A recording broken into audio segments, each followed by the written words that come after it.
अस्सलाम वालेकुम। आज हम डिस्कस करेंगे लिवर सिरोसिस को। लिवर सिरोसिस हमारे पास एक कंडीशन है, लिवर की डिजीज़ है, जिसमें क्या होता है कि जो लिवर का नॉर्मल टिश्यू हो जाता है वो रिप्लेस हो जाता है स्कार टिश्यू से। स्कैरिंग हो जाती है लिवर की, और जब उसकी स्कैरिंग हो जाती है तो जो ब्लड होता है लिवर में से वो पास नहीं हो सकता, ठीक है। और जब लिवर में से ब्लड नहीं पास होता है तो लिवर जो है वो अपना प्रॉपरली फंक्शन नहीं कर सकता। अच्छा, अब इसके जो साइन एंड सिम्टम्स हैं वो क्या होंगे, मतलब जब लिवर सिरोसिस हो जाए तो एक तो उस बंदे को जेंडस होगा, क्योंकि जो बिलीरुबिन है लिवर उसका मेटाबॉलिज्म करवा रहा होता है। तो जब बिलीरुबिन का मेटाबॉलिज्म नहीं होगा तो वो बिल्डअप होना शुरू हो जाएगा ब्लड के अंदर और जेंडस काज करेगा। दूसरा, जीआईटी से ब्लीडिंग होती है, वेट लॉस होता है, फैटिक होता है, और उसके अलावा स्वेलिंग हो जाती है लेग्स और एब्डोमिन के अंदर, एसाइटीज़, यानी कि एब्डोमिन के अंदर पानी भर जाता है, ठीक है, जिसे हम एसाइटीज़ कहते हैं। और उसके अलावा अब लिवर में से ब्लड नहीं पास हो रहा, ठीक है, तो पोर्टल हाइपरटेंशन हो जाएगी, ठीक है, जिसकी वजह से स्प्लीनोमेगैली यानी कि स्प्लीन की इनलार्जमेंट हो जाएगी, और हेप्टोमेगैली यानी कि लिवर की इनलार्जमेंट हो जाएगी। और दूसरा, लिवर बहुत सारे फंक्शंस परफॉर्म कर रहा होता है, टॉक्सिन्स को हमारी बॉडी से रिमूव कर रहा होता है, ठीक है। तो जब लिवर अपना फंक्शन परफॉर्म नहीं करेगा तो वो टॉक्सिन्स बिल्डअप होना शुरू हो जाएंगे बॉडी के अंदर, ठीक है। और दूसरा ये कि जो अमोनिया है उसको भी लिवर जो है रिमूव करवा रहा होता है, ठीक है, उसको डिग्रेड कर रहा होता है। तो जब अमोनिया की भी इस तरह जब लिवर काम नहीं करेगा तो अमोनिया भी बिल्डअप होना शुरू हो जाएगा ब्लड के अंदर, और वो ब्रेन में चला जाएगा, ठीक है, और ब्रेन के फंक्शंस को अफेक्ट करेगा, और हिपैटिक इंसेफेलोपैथी करवाता है। वो अमोनिया की वजह से होता है क्योंकि लिवर उसको रिमूव नहीं कर सकता। उसके अलावा जो एस्ट्रोजन का लेवल है वो इंक्रीज़ हो सकता है, मेल के अंदर ज़्यादा इंक्रीज़ होगा तो टेस्टिकुलर एट्रोफी करवा सकता है, ठीक है, पाल्मोनल एरिथमिया करवाएगा। इसमें क्या होता है कि जो हैंड्स होते हैं वो रेड हो जाते हैं, ठीक है। तो ये इसके हमने साइन सिम्टम्स देख लिए बंदे को क्या क्या होंगे। मेनली जो इसके सिम्टम्स होते हैं याद रखना है कि एसाइटीज़ होता है पेशेंट जो होता है उसके एब्डोमिन में।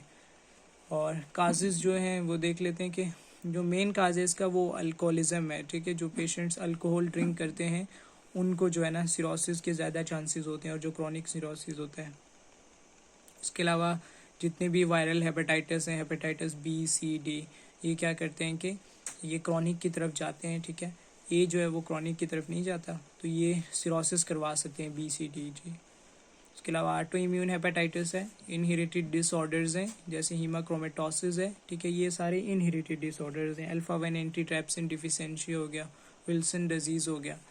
और उसके अलावा टॉक्सिन्स और इन्फेक्शंस जो हैं, ठीक है, वो भी लिवर सिरोसिस करवा सकते हैं। दो स्टेजेस होते हैं सिरोसिस के, एक कंपेंसेटेड होता है और एक डीकम्पेंसेटेड सिरोसिस होती है। कंपेंसेटेड सिरोसिस जो होती है मतलब जो अर्ली स्टेज होगा, जब सिम्टम्स अपीयर नहीं होते, जो एसिम्प्टोमेटिक स्टेज होता है उसे हम कंपेंसेटेड सिरोसिस कहते हैं। मतलब इसमें एसाइटीज़ वगैरह, हेपेटिक इंसेफेलोपैथी, जॉन्डिस वगैरह नहीं होगा, ठीक है। और इसमें जो मीडियन सर्वाइवल टाइम है जो पेशेंट है वो अप टू 12 ईयर्स या उससे भी ज़्यादा सर्वाइव कर सकता है विद कंपेंसेटेड सिरोसिस। लेकिन जब सिम्टम्स अपीयर होना शुरू हो जाएंगे, ठीक है, उसको जॉन्डिस होगा, हेपेटिक इंसेफेलोपैथी होगा, साइटीज़ होगा, ठीक है, कॉम्प्लिकेशंस इंक्रीज़ हो रही हैं, ठीक है, तो उसका मीडियन सर्वाइवल टाइम भी क्या होगा कि कम हो जाएगा, 2 ईयर्स तक ज़्यादा से ज़्यादा वो सर्वाइव कर सकता है। तो उसे हम डीकम्पेंसेटेड सिरोसिस कहते हैं।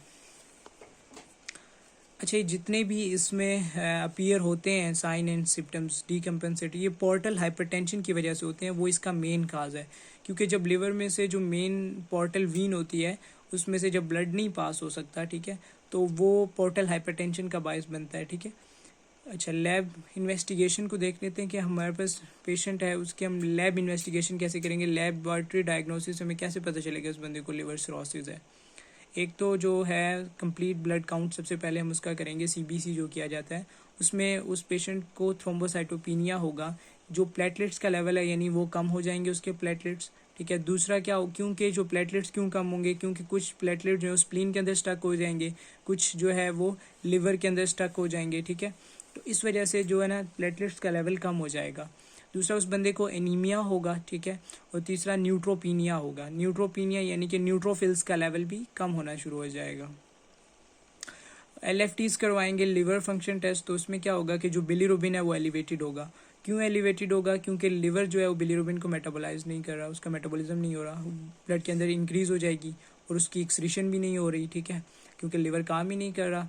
उसके अलावा जो लिवर इंजाइम्स हैं ALT, AST, ALP, ये क्या होंगे कि एलिवेट हो जाएंगे, और जो प्रोटीन्स लिवर बना रहा था मेनली एल्ब्यूमिन है, ठीक है, तो वो क्या हो जाएगा कि एल्ब्यूमिन का लो हो जाएगी, ठीक है, लिवर नहीं बनाएगा उसको, और टोटल प्रोटीन भी लो होगी, ठीक है। टोटल प्रोटीन में एल्ब्यूमिन प्लस ग्लोबुलिन दोनों आती हैं।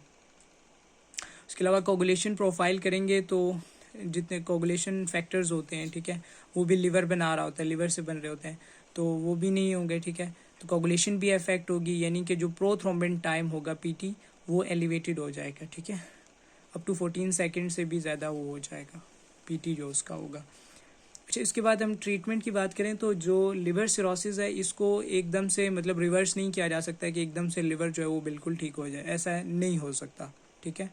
और जिस वजह से ट्रीटमेंट जो इसकी हमने करनी है वो जिस वजह से मतलब सिरोसिस हो रहा है, जैसे मैंने काजेज़ में बताया था कि वायरल हेपेटाइटिस हैं जितने, ठीक है, उनकी वजह से ये होता है, तो जो इसकी काज है हमने उसको ख़त्म करना है, पहले सिरोसिस की ट्रीटमेंट नहीं करनी, ठीक है।